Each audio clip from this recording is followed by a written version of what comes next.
I wish she would tell me to wash her clothes. I wash my clothes when I want to wash. And I don't want to wash on Wednesdays. I ain't going to wash on Wednesdays. But when you got a man that is your husband, you have to become submissive. Point number 3 is submissive. They go a single woman in a situation, but even though she was the head, she knew how to be submissive.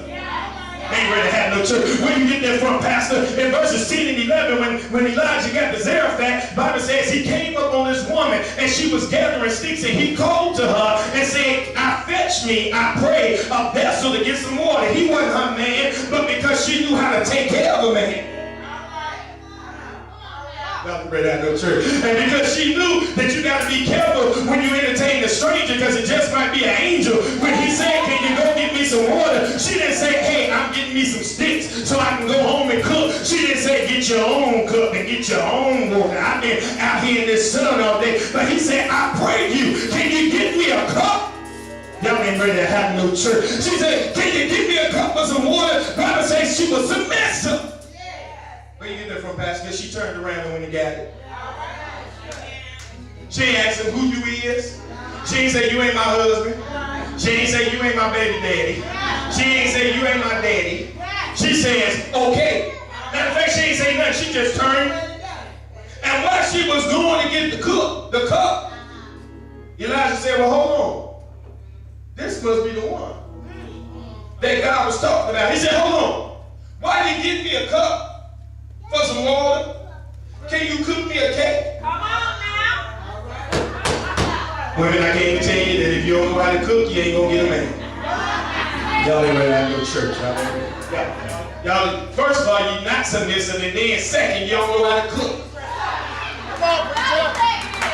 I'm talking to the mothers, right? I'm talking to the mothers. I'm talking to the mothers. I'm talking to the mothers. Y'all will catch it in a minute. I'm trying to help y'all get somebody, get somewhere, get a blessing. Look at somebody and say, you better learn to get your blessing. The woman turned around and said, hold on. Because here it is. Y'all catching my points? He was a single woman in a situation, but she learned how to be submissive. But when he asked her for something that was hard, she said, my substance. Hold on. He was a single woman with limited substance in a situation, but she's still submissive. Y'all catching in the morning. She said, all I got is a little meal and a little oil.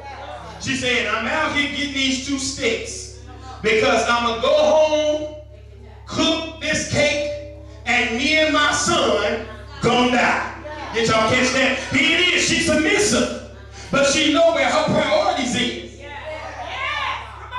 She said, and my substance, hold on, Jack, it's just me and my boy. I know she had to be right. I wish they would have told us what she really said. Yeah, you know. And she said, hold on, Lord, I got this a little oil, a little meal, and I got to give me 2 sticks to go home and take care of my son. He said, if you feed me, he says, I promise you, if you take care of me, he says, you will have unlimited resources. I came to tell somebody yet, the reason why God can't come move is because you're too stingy with your substance. Y'all ain't ready to have no church. I thought I was talking to some real people here. She said, look at here. I'm a single woman in a situation. I know how to be submissive, but I got to take my substance to feed my son. Y'all catching my point, y'all catching my essence. She said, my son is my dependent. And if I don't take care of my son, nobody else will. Matter of fact, ain't nobody to take care of us, and I only got enough just to get by.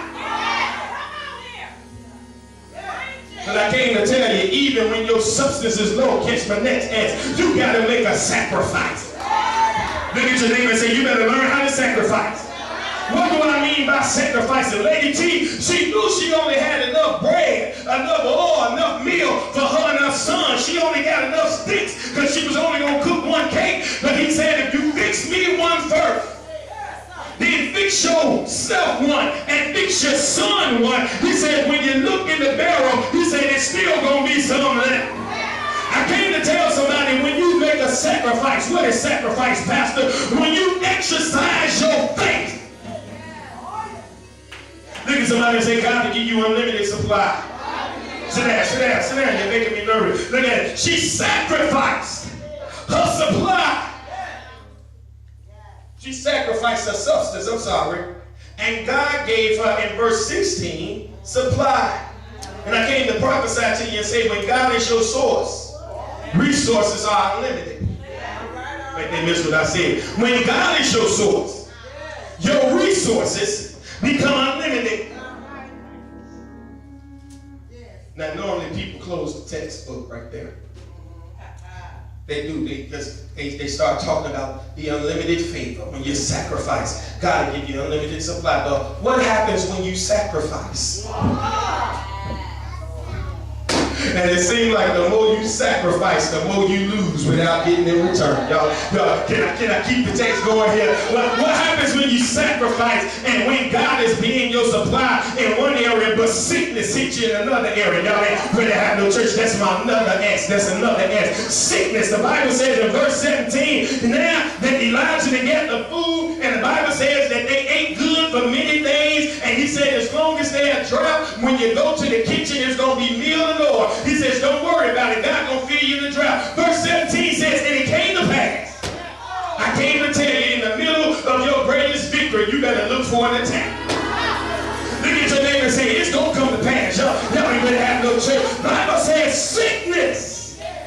The little son she had, the only son she had. Y'all ain't hear me? Now, remember at first she was preparing to die, calling her son, but now she done got her faith exercised, so she got a little hope because she got some meal. Y'all ain't hear me? She got some oil, so now her faith done been built. God is her supply, and now the devil want to come and bring sickness and take her son. How do you think she felt? Now that my faith, y'all ain't really have no church, has been built. Now here comes sickness to drain the little hope I got. Here it is. Let somebody say sickness. She already lost her husband. Her finances were scarce. And now her son then died. How many of y'all been there? Y'all done lost stuff. The little stuff you got ain't enough. And now all of a sudden something gonna die. I'm gonna say that again. You done already lost stuff. Then the stuff that you got left is limited. And now something got the nerve to want to die. Y'all ain't helping me. And the devil has released sickness in the land and in the church to try to steal your faith. He wants your faith to die. But I came to encourage somebody today to tell you to hold on. Look at verse number 18. I'm almost finished, musicians. We're getting ready to go to church in a minute. Look at verse number 18. Verse number 18, she said, look at here. My son is dead. Elijah said it to her. She said, Elijah. Because she's talking out of sadness. Think somebody and say sickness brings sadness. Look, lady, see, she's talking out of sadness. She said, Elijah, what do I have to do with you? In other words, Elijah, what you want now? You came and gave me all of this food. Now I got all this food and nobody to eat it with. Y'all ain't ready to have the church. I came to tell somebody sadness will make you talk out of pain from your situation. She said, what do you want? You gonna come tell me about my sin? You gonna come tell me about what I done did? You want me to remember my sin and to slay my son? I came to tell you, that's why you got to be careful that you don't allow your situation to affect you, because your situation will make you look at it out of the eyes of defeat instead of looking at it out of the eyes of victory. Because if God has brought you to it, he'll take you through it. Y'all ain't ready to have no church. So now she talked to Elijah because she got an attitude. She hurt. She talking to how many of y'all in here that talk to God out of your pain? I came to tell you that your pain don't move God, your faith do. Y'all ain't helping me. And while you crying and grumbling and complaining and you got a pity party going on, God is saying, I'll show up when they have a praise party, but I ain't coming to be a flower on the wall. Y'all ain't helping me. I ain't coming to a dead party, but I'm coming to a party. Y'all ain't paying attention. I'm coming to a party where there's some life. I'm coming to a party where there's going to be some going on. I need something going on. And God is saying, when you stop complaining, I'll show up. Matter of fact, get a new DJ, find the old DJ, because he playing those same old sad songs.